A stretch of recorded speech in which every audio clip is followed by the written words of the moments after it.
Hello viewers, welcome the computer school. আশা করি আপনারা অসংখ্য ভালো আছেন। আজকে মাইক্রোসফট এক্সেলের একটি গুরুত্বপূর্ণ টিপস নিয়ে আলোচনা করব, অর্থাৎ অটোমেটিক বর্ডার কিভাবে ক্রিয়েট করবেন। দেখুন, এখানে যে আইটেম নেম রয়েছে, কোয়ান্টিটি, রেট, আইটেম নেমের নিচে যদি আমি কোনো আইটেম নেম টাইপ করি তাহলে অটোমেটিক বর্ডার ক্রিয়েট হয়ে যাবে। দেখুন, এখন এখানে আমি টাইপ করছি ল্যাপটপ। দেখুন, সাথে সাথে অটোমেটিকভাবে এখানে বর্ডার ক্রিয়েট হয়ে গেল।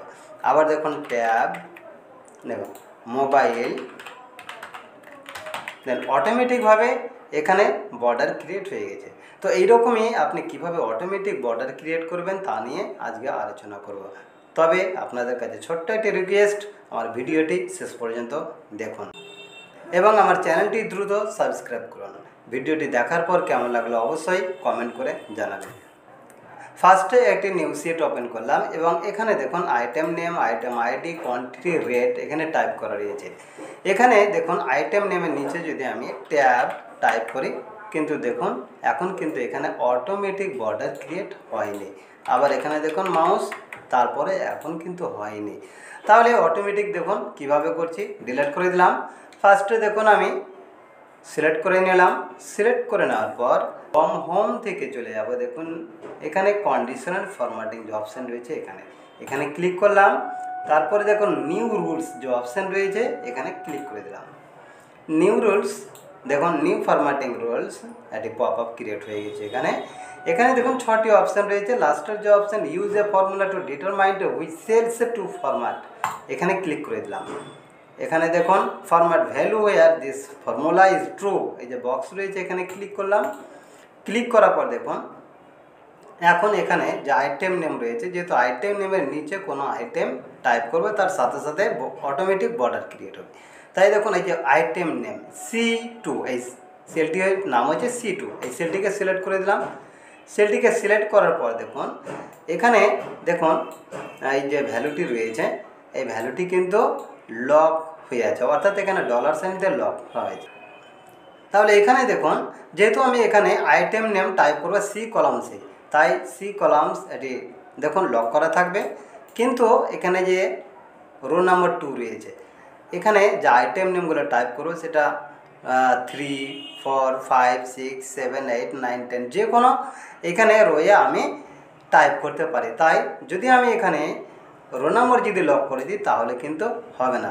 তাহলে এই রো নাম্বারটি কী করতে হবে, আনলক করতে হবে। কিভাবে আনলক করব, F4 কি প্রেস করলাম ফার্স্ট টাইম F4 কি প্রেস করার পর কিন্তু এখন কিন্তু কলামস কিন্তু আনলক হয়ে গেছে, কিন্তু রো কিন্তু আনলক হয়নি। আবার প্রেস করলাম, দেখুন এখন কিন্তু রো নাম্বার 2 আনলক হয়ে গিয়েছে। তারপরে দেখুন লেস দ্যান এবং গ্রেটার দ্যান দিলাম এবং ডবল ইনভার্টেড কমা পরপর দুবার দিলাম। তারপরে ফরম্যাট যে অপশান রয়েছে এখানে ক্লিক করে দিলাম। এখন এখানে দেখুন এখানে আউটলাইন যে অপশান রয়েছে এখানে ক্লিক করে দিলাম। তাহলে দেখুন বর্ডারের এখানে একটা এক্সাম্পল দিয়ে দেওয়া হয়েছে টেক্সট, এবং এখানে দেখুন স্টাইল, বর্ডারের স্টাইল দেখুন আপনি যে কোনো স্টাইল এখান থেকে নিতে পারেন। জাস্ট আমি এই স্টাইল নিলাম, তারপরে দেখুন ওকে, আবার দেখুন ওকে করে দিলাম। এখন যদি আমি এখানে টাইপ করি